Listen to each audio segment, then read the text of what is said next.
సినీ నటుడు పోసాని కృష్ణమురళికి మరో big shock తగిలింది. ఏపీ వ్యాప్తంగా ఇప్పటికే ఆయనపై పలు చోట్ల ఫిర్యాదులు అందాయి. ఇక తాజాగా పోసాని కృష్ణమురళిపై సిఐడి కేసు నమోదు చేసింది. ఆంధ్రప్రదేశ్ తెలుగు యువత ప్రతినిధి బండారు వంశీకృష్ణ ఇచ్చిన ఫిర్యాదు మేరకు ఏపీ సిఐడి అధికారులు పోసాని కృష్ణమురళిపై కేసు నమోదు చేశారు. సెప్టెంబర్ నెలలో నిర్వహించిన ఓ మీడియా సమావేశంలో ముఖ్యమంత్రి చంద్రబాబుపై అసత్య ప్రచారం, అనుచిత వ్యాఖ్యలు చేశారంటూ బండారు వంశీకృష్ణ ఫిర్యాదు చేశారు. చంద్రబాబు వ్యక్తిత్వాన్ని కించపరిచేలా పోసాని మాట్లాడారన్న వంశీకృష్ణ, వర్గాల మధ్య విభేదాలు తలెత్తేలా ఆయన మాటలు ఉన్నాయని ఫిర్యాదులో పేర్కొన్నారు. ఈ ఫిర్యాదుపై ఆధారంగా పోసాని కృష్ణమురళిపై సిఐడి అధికారులు 111, 196, 353, 299, 336, 341, 61 BSS సెక్షన్ల ప్రకారం సిఐడి కేసు నమోదు చేసింది.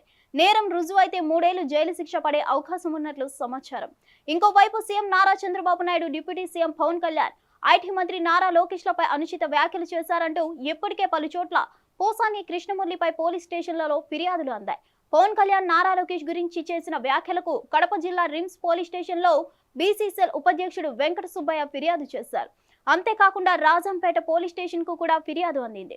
ఇక టీటీడీ చైర్మన్ బిఆర్ నాయుడు గురించి కూడా పోసాని కృష్ణమురళి అనుచిత వ్యాఖ్యలు చేశారంటూ రాష్ట్ర వ్యాప్తంగా ఫిర్యాదులు వచ్చాయి.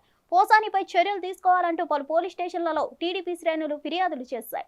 అనంతపురం, బాపట్ల, పల్నాడు జిల్లా, నరసరావుపేట, చిత్తూరు, తిరుపతి, కృష్ణా, పశ్చిమ గోదావరి జిల్లాల్లోనూ ఫిర్యాదులు చేశారు. హిట్ టీవీ యాప్ ని డౌన్లోడ్ చేసుకోండి. ఇందులో short news, live news, entertainment movies అన్ని అవైలబుల్ గా ఉన్నాయి. Please download Hit TV app. Hit TV app. Hit TV యాప్ని ఫ్రీగా డౌన్లోడ్ చేసుకోండి.